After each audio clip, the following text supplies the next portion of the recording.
Hey, this is Larry Wilson with Wilson Method. And if you really want to learn how to level up your life, you should be listening to the Time to Shine podcast with my friend, Scott Ferguson. Let's level up. Time to Shine Today podcast, Varsity Squad. This is Scott Ferguson, and I had the opportunity to speak to a legend, especially when it comes to being a magician, a communicator, and somebody that actually is way more interested in your story than telling you his. And I had to kind of get it out of him, and he shared some stuff with some A-list stars from kind of back in the day that he learned lessons from, and he pays it forward through his communication and his teaching at the Larry Wilson Method. And you're going to want to break out your notebooks and basically kind of relax on this one, because he drops some serious knowledge nuggets.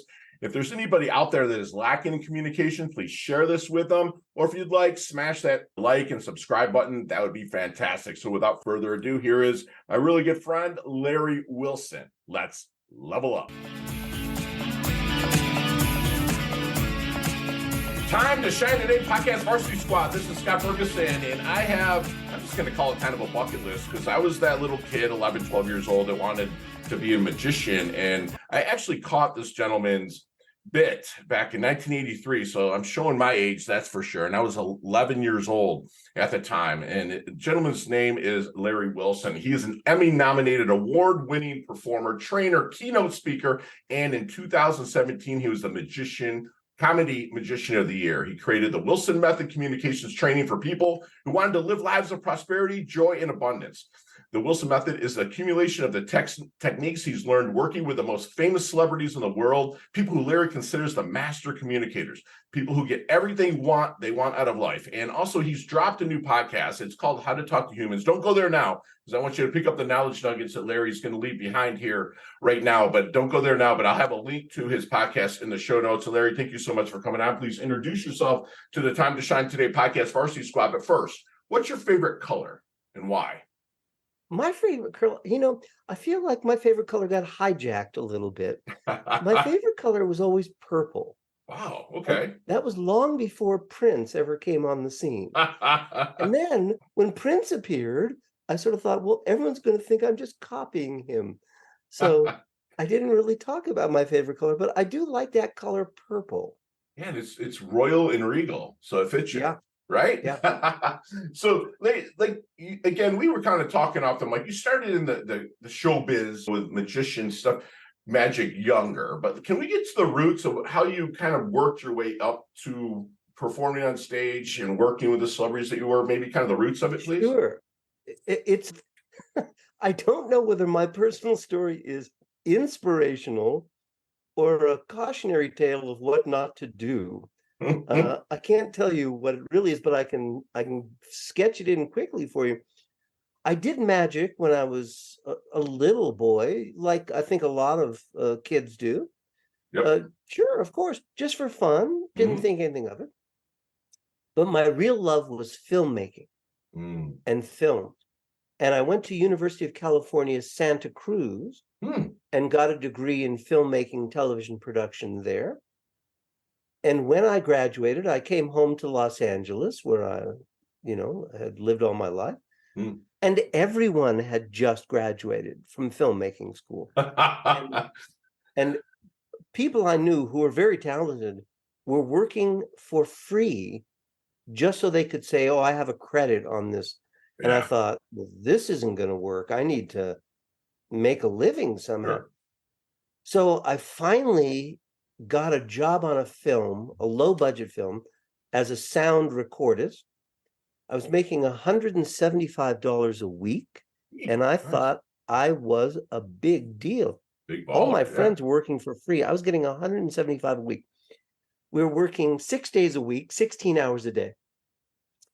I frequently would wear the same clothes for many days on end, because I would come home, lay down, pass out, wait for the phone to ring, tell me the location the next day, get up and go. It was brutal, but I thought, well, this is what I want to do.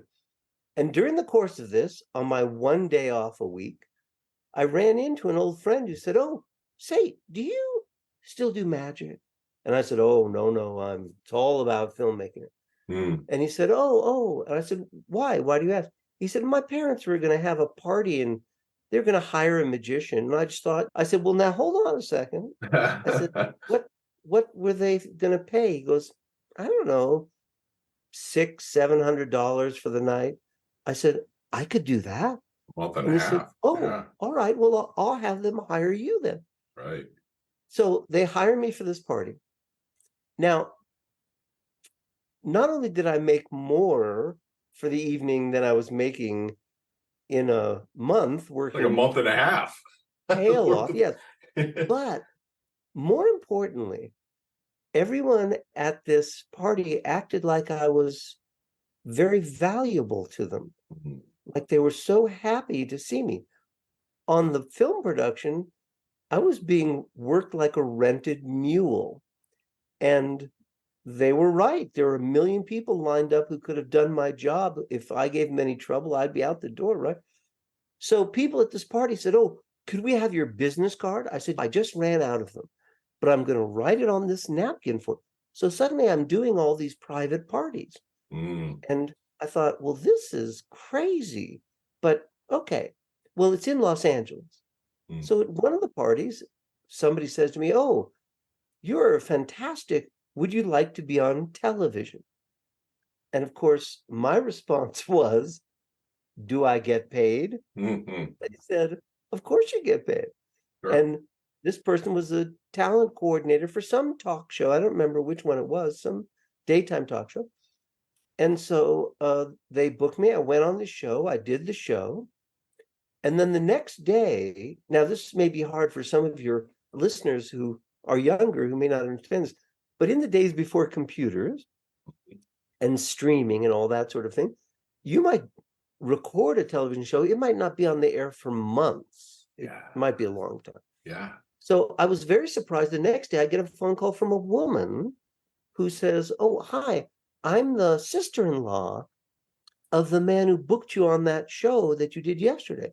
Okay. And I said, oh. And she said, he said you did such a great job. He said, and you showed up sober and you were on time. And I'm thinking, I didn't realize that was an option. I just thought that was what you had, right? She says, I'm the talent coordinator for a different talk show. Would you like to do our show? And I said, do I get paid? She said, of course you get paid. So suddenly I'm doing all these talk shows and then variety shows. And I realized very quickly, they didn't really, they wanted me to do a good job, but that was not their prime directive. I was a problem solver for them. There was a show, I don't know if you remember this guy who was a very big star at the time, John Davidson. Do you remember that name? Was he a Hardy Boy? No. He was he was a singer, he was an entertainer. He worked Vegas and Tahoe, Reno, all that sort of thing, and theaters all over the country. Oh, yeah. Time hit show that was sort of like one of the earliest reality shows. It was called That's Incredible. Oh my gosh. Yeah, it was Skip. Byron Nelson? No, he was real people. But You're right. I think it was. Was Fran Tarkenton on there too? Crosby, maybe? I think Fran Tarkenton was on That's Incredible too, the so, football player. Yes, I remember That's Incredible, man. Yes. So that was this is a gigantic, huge hit. But even because of that, in those days, they decided, we're going to give him a daytime talk show 5 days a week. And so I tried like crazy to get on that show, and they wouldn't give me this time of day. And then I just kept sending them videotapes and letters and calls, and this is of course all pre-email and that sort of thing. Of course. And snail mail. One day I came back from some job. It must have been on the East Coast because I was jet lagged. I didn't know where I was. The phone rings, and in those days we didn't know who was on the other line. You had to answer it, and then they would tell you. And someone says, "Oh, hi, I'm the talent coordinator for John Davidson's show. We had a fallout, last minute fallout. We're wondering, could you come in today to do the show? And I thought, okay. And they said, can you be here in 40 minutes?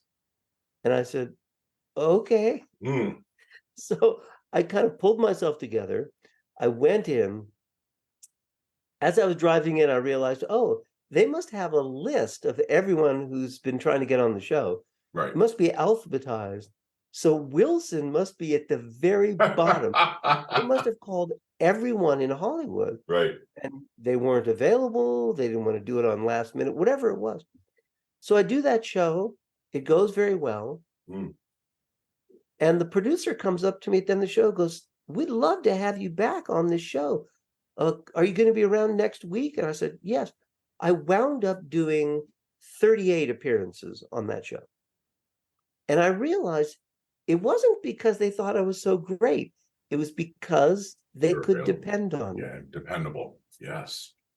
And that was perhaps my very first instructive lesson in entertainment that applies to everything in life. Some people think, well, if I just become the greatest at whatever this do, all these things will flow to me naturally.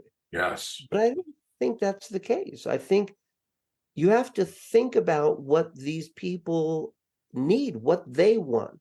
Yes. And of course, this is the essence of empathy, is putting yourself in someone else's position, trying to imagine what they're thinking. And then things started to explode for me. And it was all, well, I'm getting far afield, but I'll tell you something. Yeah. So I wound up opening for big stars in Las Vegas, like Anne Margaret. Wow. The Pointer Sisters and Smokey Robinson, people like this. There you go. And one person I thought would be good was Sammy Davis. I thought we'd be a good combination. So I reached out to his agents and his manager. I couldn't get to square one with him. And I thought, well, after a year, I gave up. So then I wound up, I had been opening in the main room, and I thought, well, yeah, that's all I'm going to do. But Harrah's in Lake Tahoe offered me a spot in a review show. Now, I didn't want to do that. I consider that a step down. Sure. But I had just gotten the word that the Olympics were coming to LA. And I thought, this is going to be a madhouse. I've got to get out of here. And I thought, oh, perfect. I'll go up to Tahoe for a couple months and I'll be out of LA while all the craziness is going on. So maybe 2 weeks, 3 weeks I'd been there. And Sammy Davis is playing in the main room. And between we do 2 shows a night. Between the shows, there's a knock at the door. I look up, there's Sammy. He says, babe, I just saw your set. Hilarious. Do you have time to hang out and rap? Right. And I was like, yeah. Oh, so I sit there, and next thing I know, Sammy and I are talking for like 30, 40 minutes. Right. Now, this was just the inkling that I began to realize how important face-to-face is. Of course, I had no idea there would ever be anything like what you and I are doing here, Scott, on the internet. Absolutely right. But at least we are face-to-face. I can see you. Right. I can see your facial affect. I can read what you like, what you don't like, which direction we're. All these things in Wilson method, I refer a lot to semiotics. And semiotics are any information that's transmitted without words. Some people think, oh, you mean body language. Well, body language is part of it. But all these little tiny clues that we're getting all the time, your eye contact, your breathing, your posture. Yeah, so good. Even down sometimes, well, there's so much. For an example, if you saw a stop sign, but it didn't say stop on it, but it was that shape and it was red, you know instantly what the message is. Right. That's semiotic. Yeah. Okay. And Thank you. Yeah. suddenly the next thing you know, Sammy wants me to open for him in the main room, and I'm hanging out. It's so funny. When I think of this stuff, that night when I met him in my dressing room, he said, babe, we're having a party upstairs in the suite. I wonder if you'd like to come. I said, oh, thank you. I'd love to. He said, yeah, well, come by after.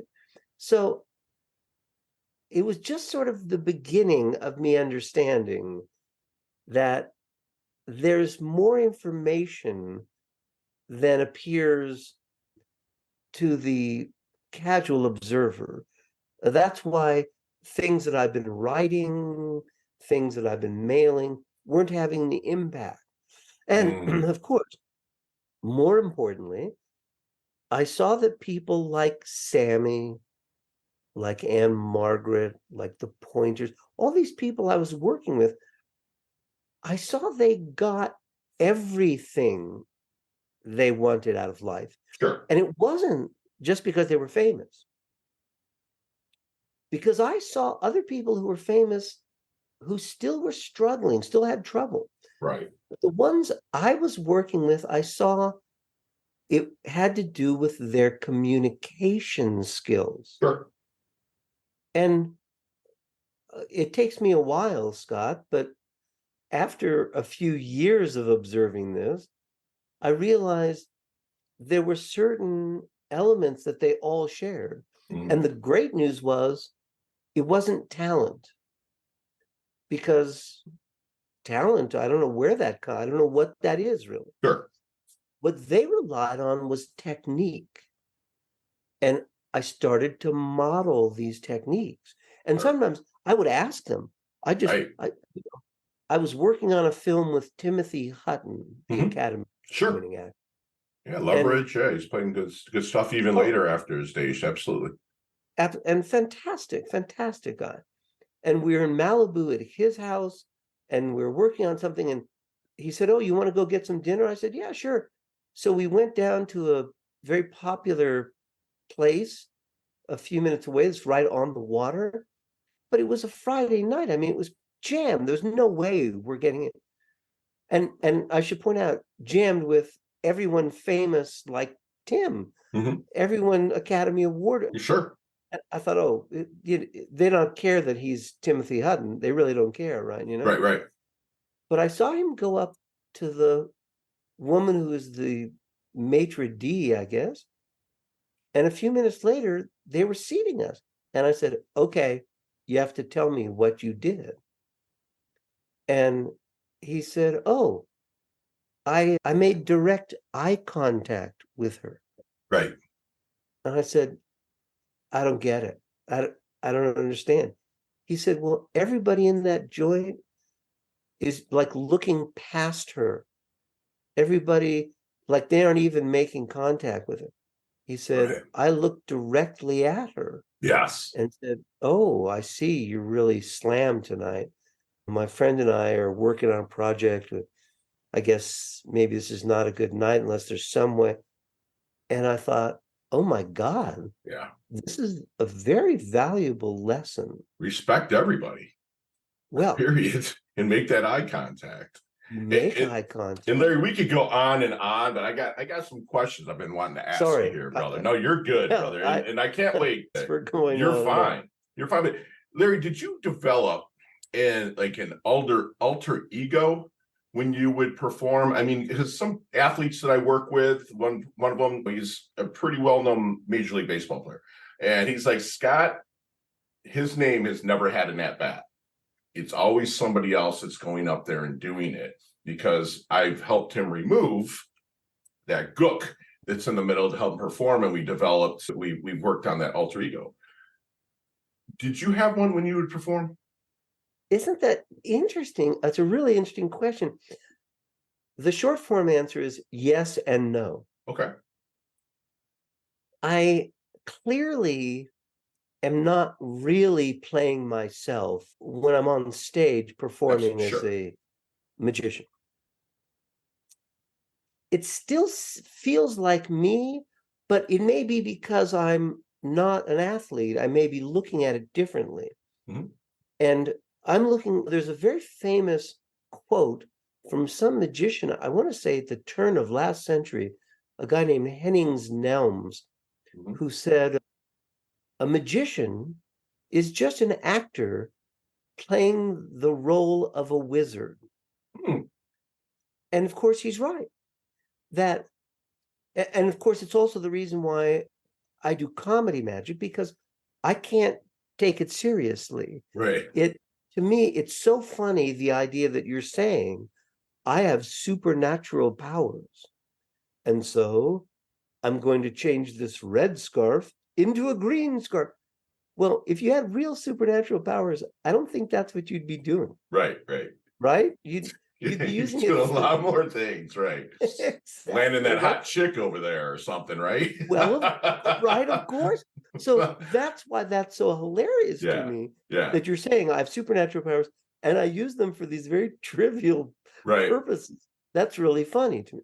So you saw me even start to slip into that character Okay. in my voice, in my face. Yeah. Think of that character who really thinks he's something special when he's really sort of a buffoon. And it's also why the vocabulary I use as that, sometimes you get the feeling that that character doesn't really know what those words mean, Right. but he knows they sound impressive. Hmm. And so he's going to throw everything at you he can to try Yeah. and overwhelm you and impress you, I love it. you know. Yeah. So have you seen the movie Back to the Future? Yes, a few hundred Okay. times. That's, I know, right? Me too. I can't believe it's going to be 40 years old here, and I think next year or the year after. But let's get that DeLorean with Marty McFly. Let's go back to the double deuce, the 22-year-old Larry Wilson. Okay, let's not change anything that's happened, because your life is legendary, and not just in my eyes, but other people as well. Okay, and just accept that. But is there any knowledge nuggets you might drop on him to maybe help him shorten a learning curve and maybe level up just a little bit quicker at 22? These are fantastic questions that you're posing, Scott. I mean, they really are fantastic. Yes. What? This could be a whole separate podcast, what I would tell that 22-year-old Larry Wilson. In a nutshell, then. Well, first of all, I would tell him, speak less and listen more. Oh, love it. And I would tell him, this is graduate school all around you all the time. Now, because I was ambitious and I was in show business, I naturally was gravitating to try to be around people who are much more famous than I was. That's a good thing. But I would have told that 22-year-old Larry Wilson to pay attention more, because these people, maybe I'm being too strict with that, Larry Wilson, I don't know. Oh, I get it, man. Sometimes I feel a sense of rueful regret that it took me so long to figure out Right. that these people were using technique. Yes. And this is, I think, fundamental. Really, it's foundational to Wilson method, because technique is duplicatable. Yes. Now, you, Scott, work a lot with athletes. Yeah. And I think they understand this much better. They're much clearer about this than regular people. They understand, oh, if I have a coach like you're coaching them in mindset. Mm-hmm. If they have a batting coach, that coach is teaching them technique. I think a lot of people don't understand how important this is. They see someone who's enormously successful and they think, oh, well, that person's very talented. But I'm here to tell you, I spent a lot of time with people who had multiple Academy Awards on their mantelpiece. Mm-hmm. And many of them were hugely talented, but they did not rely on talent. Thank you. Yeah. Because you just never know. Now stop me if I get too crazy here, Scott. But there's a very famous story about Peter O'Toole. Okay. In the first film he worked on, Lawrence of Arabia, that made him a huge international star. And this is, of course, way back in the 60s. And it's pre-CGI or anything like that. Part of David Lean, the director's vision, was he was going to shoot this on location in the desert, in the Middle East. I mean, this is crazy. And in those days, just phenomenally expensive. So there's a big battle scene called the Battle of Aqaba in the desert with literally thousands of soldiers on horseback and camels. There's no CGI or anything back then. No CGI. It all has to be real. Yeah. And cannons firing. I mean, so complicated, so expensive. So they're on location and the stars are in trailers there because they're out in the middle of the desert. And the first assistant director comes to Peter O'Toole's trailer first thing in the morning. The first assistant director's job is to get the stars when they're ready to shoot. So they've been lighting everything and rehearsing stunts and all this. Comes and knocks on the door. Mr. O'Toole, we're ready for you. And the door opens and there's O'Toole in full costume. And O'Toole looks out over this expanse, the desert, like 1,000 extras, stunt people, horses, camels, artillery. O'Toole looks, surveys the whole scene, says, "No, not today. I don't think so." And turns and goes back in his trailer and closes the door. Right. And won't come out. And the first assistant director goes to David Lean and says, "Mr. Lean, what are we going to do? What are we going to do?" And he goes, "Well, there's nothing we can do." He's not feeling it. So let's try and shoot some other second unit stuff. We'll try and make the most we can of it. We'll try again tomorrow. Right. The next day they go. O'Toole's fine. They shoot the stuff. It's all great. They win all these awards. But that's the problem if you're relying on talent. Yeah. And when I find I'm blessed to coach somebody that's been on the cover of People magazine 12 times. And when she's in a part, her attention to detail is so locked in, right? But in real life, it's almost like she's got to live that part there, that the attention to detail is lackadaisical, for lack of a better term. And that's where I help her, which is, it's funny because it's almost like kind of the opposite of things. But let me ask you this. How does Larry want his dash remembered? That little line in between your incarnation date and your expiration date, your life date and death date. Hopefully it's way down the line. But how does Larry Wilson want his dash remembered? Well, it may not be such a good answer that you're imagining. I'd like to be remembered as stellar father. Love it. Now that's even better than hearing, 2017 comedy magician. You know, that's amazing. We can stop at that one because I have to get to this question. If people really knew Larry, people really knew me, they would know what? Well, I think if people really knew me, they would know that I'm just a regular guy. I'm really, and this is not being modest. No. I really am just like you. Right. I want all the same things you do. I want to be loved. And that doesn't mean admired. It doesn't mean adored by fans. I mean, I have that. I have a fantastic wife who's just incredible. And I sometimes when I hear people say stuff like, "Oh, yeah, that was back in my early 20s or 30s or whatever it was," and they go, "That was the best time of my life."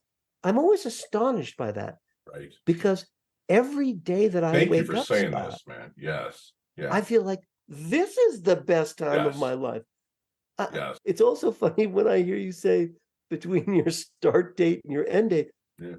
I realize that logically I will have some end date, but I have to tell you, the way I feel right now Right. doesn't feel like it will ever end. Right. Every day feels better. And I attribute this to my communication skills. I love that. And it's I feel that so much suffering we have in this life is because of not being understood. right. 100%. And I would say you kind of lived a life in a sense of living a life of options and not obligations. Because to me, that's a life well lived. If I can, obviously you have to have some money to do that, right? And you have to have good health, right? To be able to carry that on. But if you can live a life of options and not obligations, that's, to me, and I see it in you as well, because you did stuff that you love. My coach would say to me, do what you love in the service of people that love what you do, right? So you are a freaking magician, a great magician, and people love that you're a great musician. So then so I pass that on to people that I'm coaching that they might want to change a job because they don't love what they do. And they know they got to make money. They know they've got to, provide for their family and stuff like that. But they say, to pay your bills, work your 9 to 5, to pay your life, work your 5 to 9 and get that side hustle going. Kind of like what you did you were working in the movie industry or in the background of the movie industry. And then someone came up and offered you something. It's just amazing. So got one last question before we move into our lightning round. Okay. What is your definition of a life well lived, Larry? Of a life well lived? Yes, sir. I feel like we're being redundant. I feel like you Me just too. described it perfectly, Scott. I have too. That is the biggest compliment that I've gotten on a podcast, because I was hoping, because I'm pretty good at reading people in a sense, right? Through years of practice and communication, and God gave me 2 ears and a mouth, 1 mouth for a reason. I'm super curious, so I love that. Time to Shine Today podcast Varsity Squad. We are back. And Larry, I'm going to make it another bucket list thing to actually get out west and meet you sometime. And we can talk about some of these questions probably for hours. Okay, maybe a couple brain grenades or adult beverages or whatever, and relax and talk. But today, and I'm going to hold you to this, you got 5 seconds with no explanations on any of them. Okay, and they can all be answered that way, my friend. You ready to level up, Larry? All right, I'm just going to warn you that you're already breaking the rules. That is the story of my life. I know. But if I hesitate, it's only because the audio is a little faint. Don't worry about it, brother. I'm listening very closely to you. I'm going to hold them to 5 seconds. Fire away. Here we go. Larry, what is the best leveling up advice you've ever received? Listen. Yes. Share one of your personal habits that contributes to your success. 5 seconds. I can hear the clock ticking down. Remember that we are all in this together. Love it. Is there any book that you read that really just changed your outlook? Like, if you saw me and you said, man, Fergie looks like he's in his doldrums, man, what book might you hand me that maybe changed your life a little bit?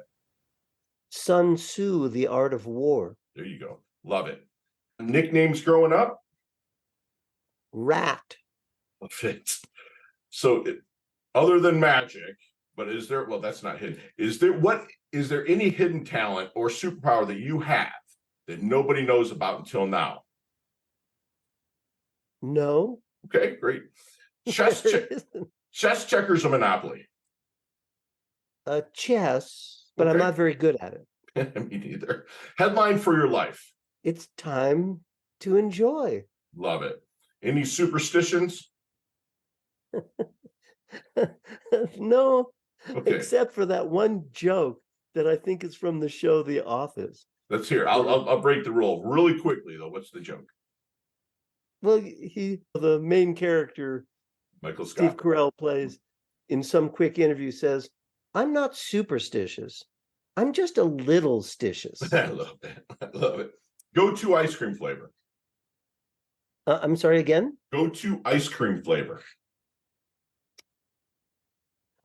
Ben and Jerry used to have a flavor, I don't think they have anymore, that was called coconut almond fudge chip. Love it. Good stuff. Ooh, it was good. There's a sandwich called the Rat Wilson. Build that sandwich for me. What's on that sandwich? Very, very lean brisket. Ooh, there you go. Russian dressing, coleslaw, and served on like a Russian rye bread. Oh, that sounds good. Favorite charity and or organization you'd like to give your time or money to? Well, this one's a little loaded because I created a nonprofit of my own to bring arts and education opportunities to kids in northern Nevada. What's the name of it? So that nonprofit is Education Renaissance of Nevada Initiative. Donnie, put that in the show notes, please. Excellent. And last question there, Mr. Wilson, but what is the best decade of music? 60s, 70s, 80s, or 90s? Well, I think this is very obvious, isn't it? I can give you a specific year if you want. Yeah, let's hear it. 1967. Okay. And I'm going to why? Well, this is the year that Hendrix's Are You Experienced is coming out, and Rolling Stones, Beatles, Donovan, Bob Dylan, Creedence Clearwater. I mean, we could go on. Storytellers. That's but with a harmony that made you just want to sit and listen all day. Because if you really listen to some of the words like Dylan would sing, right? Bob Dylan, and you'd hear it, if he was just I went to like a seminar one time where a guy went up and read Bob Dylan's lyrics, right? Oh. Very thoughtful, very full of stuff. You're like, oh, that's good. But it didn't capture it like Dylan would perform it with the melody. So that's what I'm saying is there were stories that rolled into with harmony. And that's amazing. Because when I'm editing podcasts, I'll actually have on either the 60s or 70s in the background because it's all stories. Now I was born in 72, right? Yep. And 80s was my jam. 80s was a lot of things happened in 80s. Sure. And with the invasion of rap and U2 from Ireland or Duran Duran or Men at Work coming in from everywhere, which was really cool. But like the storytelling that you had in the 60s and 70s is what I love that you get no argument from me there. I mean, love it. And man. it's funny, you talk about Dylan. As soon as you said it, I thought of his song, Love Minus Zero, No Limit. Right. Yeah. There's just that line talking about this woman. He said, but she's true like ice, like fire. Right.